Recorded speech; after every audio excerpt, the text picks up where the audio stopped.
the feeling around the team was positive in the sense that there were strides made this year. And the offseason will be positive, no matter what, no matter where you look at it. Like Ryan Roberg broke every franchise record that basically was there for the Ice Dogs. Kevin is going to get drafted, and it's like great, but it's like this fourth overall pick. It's the same thing with Ryan. Ryan had to hit, and it's hard to ask a 16-year-old like, hey, man, you can't take a year to develop.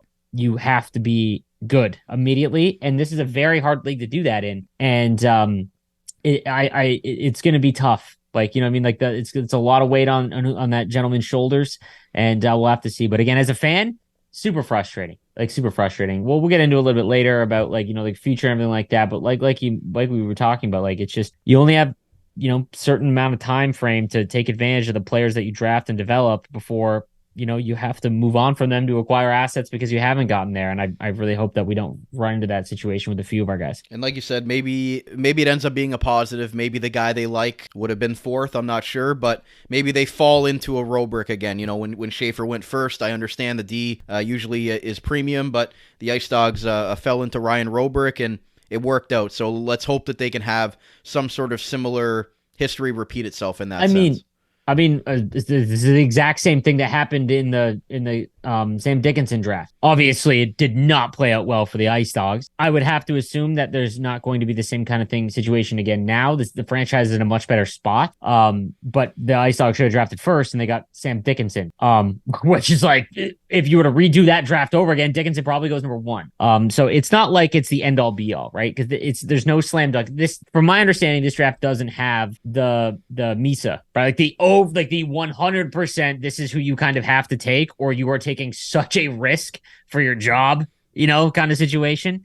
So we'll see. It's not all doom and gloom, but it doesn't it couldn't have been fun to be the management and the players watching tonight. And early, I guess, outlook, it's a forward-heavy draft. And I know you we were talking about that on our game recaps, that you think they need to go forward again with their first pick. And luckily, it's a forward-heavy draft. A couple of the top defensemen might be going different routes, not Ontario Hockey League routes. So it is a forward-heavy and forward-deep draft. So maybe that will play well into Niagara's hand of what their best need or biggest need would be if they look towards a forward there. Well, not only that, it's like they're going to be put in a spot where there's already developed players. So, like, for example, whoever goes first overall, if it's a forward that plays, with Windsor, like, you're probably, if you're playing on the top line, with Greentree, like, you're set up well to succeed, right? Well, he might not be the first, like, play first line or like that, but there's the option. Whereas like Sarnia and Peterborough, they've got some growing to do and some, they've got to rebuild quickly. And they're both fantastic organizations, so I'm sure they will. The Ice Dogs, like, if whoever falls to 4, if it's a forward, like, is more than likely playing with either Rubrick or Kevin He. One of them, because they've split up a little bit. They've been split up near the end of the year, and I think that's probably for the best. Or Gavin Bryant, who is just an absolute dog, like, in terms of puck retrieval. So, like, whoever picked fourth as a forward is set up very, very well. And if they go defenseman, that's where, like, that pressure to succeed is going to be real tough because, the defense is definitely where they want to improve. Personally, I'm not a GM or anything like that, but I feel like they should use a lot of their overage spots on defensemen, or at least acquire some defensemen to go with the very young forward core they have, including Gallianov and Zada. We had 4 16-year-olds. It'd be nice to, if you're going to utilize them as they should, maybe spend those overage spots on, you've got Flores and there's some other options, but at least one on a defenseman, and have them eat minutes as opposed to heavily relying on a 16-year-old, right? Because it's going to be very tough. We saw Schaefer, like, he had a good first year, didn't do anything to hurt his draft stock. He's projected to go first round of the NHL.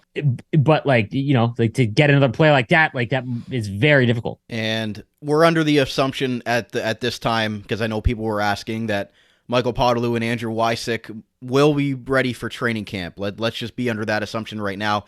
Haven't been told otherwise, so I'm just going to assume that both of those guys are going to be healthy enough to go for next year's training camp, have enough defensemen to be able to play, and have better depth at the center position, because we know what Podolou was really developing into before he unfortunately had his injury that put him out for the rest of the year. So you just look at the center depth, Robrick at center, if they want to put him at center, with Gavin Bryant as well, Alex Asadorian's there, Mike Podolou, you don't know what the deal is with that, and Ethan Zada as well as a center. So like there's the center depth, I think, is something that is a positive for this group, but adding that rookie forward to put him on the wing with, like you mentioned, either a Gavin Bryant or have him play with a Kevin He and a Ryan Robrick, especially if he's a playmaker, that's going to play right into his hands, feeding Kevin He or Ryan Robrick. So I just think that getting a couple of those guys back that didn't really play this year will just help the overall structure of the organizational depth. And like you mentioned, going out and acquiring maybe one or two defensemen to kind of round out that defensive core. You're losing a Federico and a couple other guys as well. So I just think having that overall depth be a better thing is like the biggest question mark and the biggest thing that they need to improve for next season, because we saw even Ben Boudreau said, limping to the finish line, for a third straight year just isn't acceptable.